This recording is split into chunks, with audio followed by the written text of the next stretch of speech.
Kasese district residents are celebrating the release of their king, Charles Wesley Mumbere, who had been imprisoned in connection with the atrocities committed in Rwenzururu around 2016. His release has sparked controversy, with various political figures making statements on the matter. The government has clarified that the release of Charles Mumbere and 217 others follows a report from a dialogue committee established to seek a lasting solution.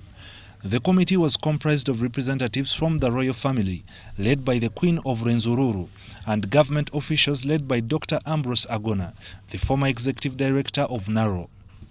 The committee was overseen by General Salim Saleh.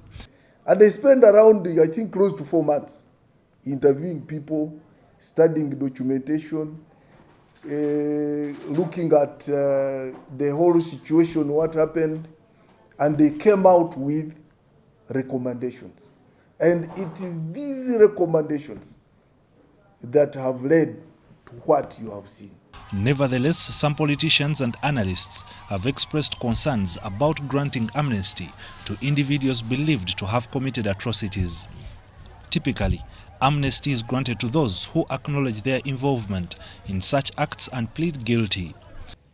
That you go and batter people, you kill people, you dehumanize them, you torture them, and then you tell them, ask me for pardon. So unfair. But those are unfortunate incidents.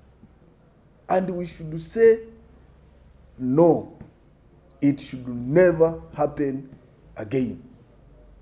But if we keep doing post-mortem, reminding people about all that, it's very unfortunate. And it's not that people died in 2006. People died in the 60s. And I am very sure Museveni hurried to ask these people to sign for amnesty because he just needed something around him to defend him and from the amnesty cases. I mean the ICC cases. You only need to study about him. There are many people who have written about him. And for you to think he can just append a signature on an amnesty form because he's forced, that one will never be my king, the king I know, because he's a revolutionary king. The report recommends the reconstruction of the palace, psychosocial support and economic assistance for those who have been released. Automatically, some of them, men who had wives, some wives are still waiting for them. Some might have left. Some have lost their relatives. There are some even who died in jail. All that will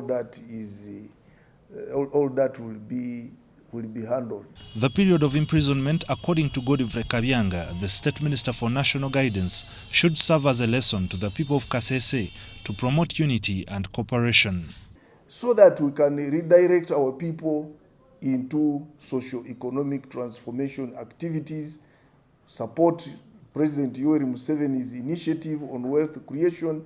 Kasese is a very fertile place, is a well-endowed place. Let us not keep in conflicts all the time.